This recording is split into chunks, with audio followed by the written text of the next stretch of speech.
Hello guys, this is your DMTV and welcome back again to my vlog.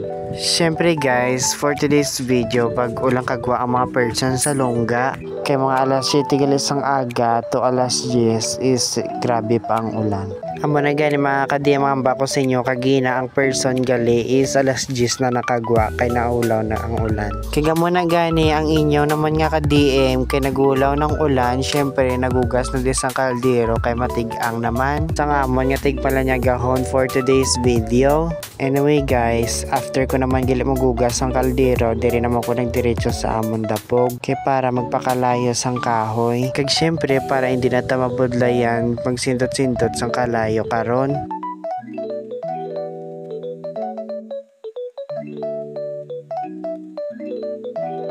So diri gali mga ka-DM is nagkalayo ng akon nga kahoy ginsindutan sang kalayo. Syempre sunod ta naman nga himuon diri naman tagali maskop sang bugas na aton tigangon.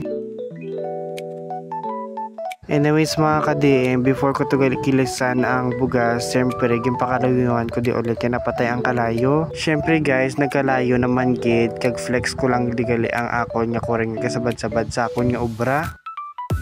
Syempre wala na ako nagpadugay-dugay, nag-timelapse na lang ko digali samtang ginaugasan ko ang bugas. Kag samtang ginaugasan ko ang bugas, kinatanaw-tanaw ako man ang kalayo kay para mabutangan ko sang nga hindi mapatay. Kagari na gali mga ka-DM, pagkatapos gali magbunlaw sa akon nga bugas ang ginugasan kagina, syempre nagkadto na ko di kag syempre diri gali ko nagkuha sa limnan sang tubig. Kag okay na ang tanan guys, syempre ginsagang ko na di sa kalayo para maluto na ni akon nga tinigang. By the way guys, please follow nyo gali akong TikTok account kay diri ako ga-affiliate. Kag syempre mga ka-DM, may ara ko gali sang YouTube channel kag 2 years na ko ga-upload dito, pero akon nga subscriber is 16 pa lang. Sa mga gusto dagali mag-subscribe sa akong YouTube channel, isibutang ko lang dagali ang link sa comment section. By the way guys, balik tadi sa aton nga ginahimo. Samtang nga hula tagali nga maluto ang akong nga tinigaan, syempre ang ato naman obrahon is mahugas sa matapinggan. Well, samtang gahugas ko dagali guys pinggan, syempre ginatanaw-tanaw ako dagali ang dabok kay base maubsan na sang kalayo. Well, samtang nga panghugas naman ko pinggan, ang ako naman nga nanay diri sa sago is gasugo na laba.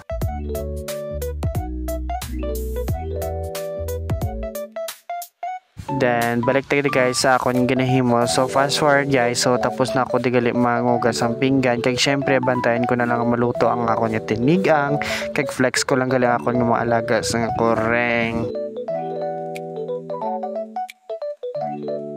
Fast forward guys, so gimbalikan ko digali ako nga tinigang kag okay naluto na gid siya. So syempre ang ako naman nga sunod nga himuon is maligo ako kay maalas 12 na nigali sang ugto.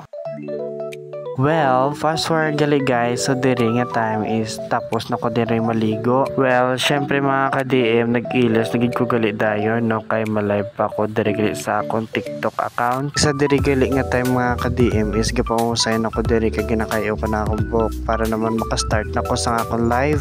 Syempre guys, before ko gali mag-live, syempre maluto ko na isang noodles. Syempre nagilit ko ani tubig. Well, samtang gapabukal ko din sa tubig sa heater, syempre bakal ko gali isang noodles kaya mula na akong sudan nun.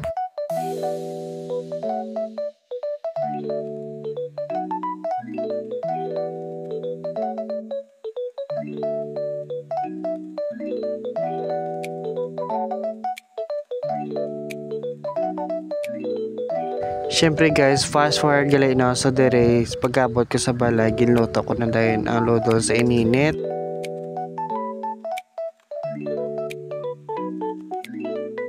Syempre mga ka-DM, while waiting gali nga maluto akong noodles, syempre nag-live na ko sa TikTok.